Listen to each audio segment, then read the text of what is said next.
Imagine a forest so dense that the sunlight struggles to touch the ground. A place where the silence isn't peaceful. It's heavy, like a warning. This is Cades Cove. In the Great Smoky Mountains, thousands of people hike these trails every year, looking for beauty. But in 1996, one experienced hiker found something else. Something that didn't have a face, but had a name. They call it the Silent Hunter. You won't find this story in the official park brochures, because the rangers don't want you to know the truth. They don't want you to know that some people don't just get lost. They are taken. It started as a typical autumn afternoon. David, a 34-year-old marathon runner and experienced woodsman, told his wife he was going for a quick 5-mile loop. He had a GPS, a satellite phone, and enough supplies for 2 days. He was the last person you'd expect to disappear. But as David reached the halfway point, near an old abandoned cabin, the atmosphere changed. The temperature dropped 20 degrees. In seconds, his dog, a brave German shepherd named Bear, began to whimper and tucked his tail between his legs. David pulled out his phone to check his location, but the screen was dead, not just out of battery. It was ice cold to the touch. Suddenly, the woods went deafeningly silent. No birds, no insects, just the sound of David's own heartbeat thumping in his ears. He looked toward a cluster of ancient oak trees and saw it. A shadow that was darker than the darkness around it. It didn't move like a human. It glided between the trees, blending with the fog. David started to back away, but every time he turned his head, the shadow was closer. 10 feet, 5 feet, 3 feet. Bear, the dog, suddenly bolted into the brush, barking at something David couldn't see. David called out, his voice cracking in the freezing air, but the only response was a low, rhythmic, clicking sound coming from the canopy above him. When the search party arrived 48 hours later, they found David's backpack neatly placed on top of a 20-foot-high boulder. His boots were sitting side by side on the trail, laces still tied. But David was gone. There were no signs of a struggle, no blood, and no footprints leading away from the boots. It was as if he had been unzipped from reality. To this day, Bear has never been found, and David's satellite phone pings once a year from the deepest, most inaccessible part of the cove, a place where no human could possibly survive.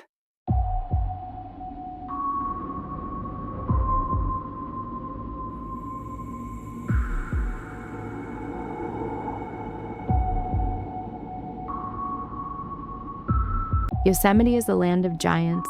Massive granite walls like El Capitan tower over you, making you feel small, insignificant. But the beauty of the High Sierra hides a terrifying secret.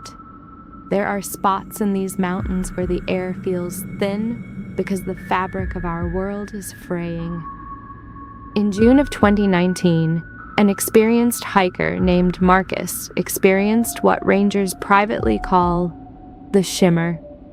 Marcus wasn't a novice, but nothing could prepare him for the moment the mountain decided to look back. It was a crystal clear morning, but as Marcus crossed a field of jagged boulders, he noticed something impossible. About 50 yards ahead, the air began to ripple, exactly like the heat haze you see on a hot road, but it was shaped like a tall, thin man. It moved with a disturbing, fluid motion, stepping behind a massive granite slab. Marcus froze. He waited for a bear or a mountain lion to emerge, but nothing came out. Driven by a mix of curiosity and dread, he approached the slab. When he rounded the corner, there was no one there, but the ground. The ground was wrong.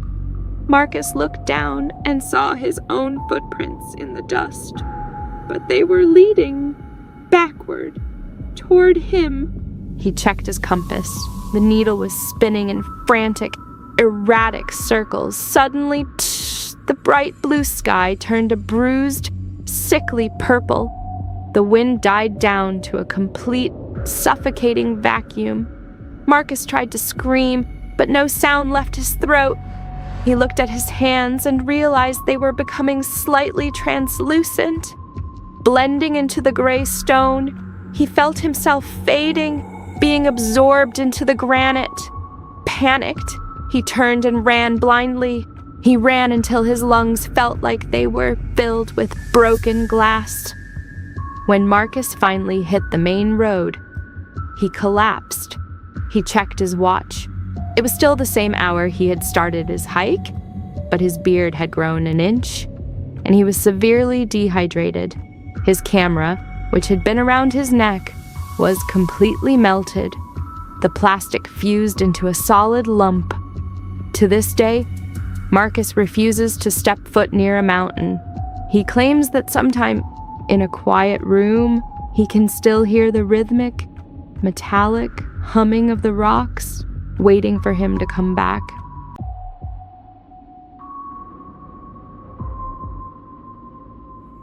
Deep beneath the roots of the sequoia and the pine, there is a network of tunnels that have never seen the sun. Most people think of caves as just holes in the earth, but some caves, they have a pulse. Some caves, they breathe. In the winter of 2022, a geological survey team was mapping a newly discovered sinkhole in a restricted area of the park. As they lowered a high-frequency microphone into the darkness, they heard something that defied logic. It wasn't dripping water. It was a whisper. It was calling out the names of the survey team members, one by one. But the voice didn't sound human. It sounded like a recording being played at the wrong speed. Dr. Aris, the lead researcher, decided to go down. He was tethered to a steel cable. As he descended, the temperature didn't just drop, it plummeted to sub-zero levels. He radioed back to the surface, his voice shaking. "The walls," he whispered. "They aren't stone. They're moving." Then, the team above heard a wet, tearing sound, and the cable went slack, not because it snapped, but because something had unhooked it from the inside. 3 hours later, they found his headlamp sitting on a ledge. It was still on. Next to it was his notebook. The last entry was a single sentence written over and over again. It's using our voices to grow. When they finally recovered Dr. Era, miles away from the cave, he was physically unharmed, but he was staring at nothing.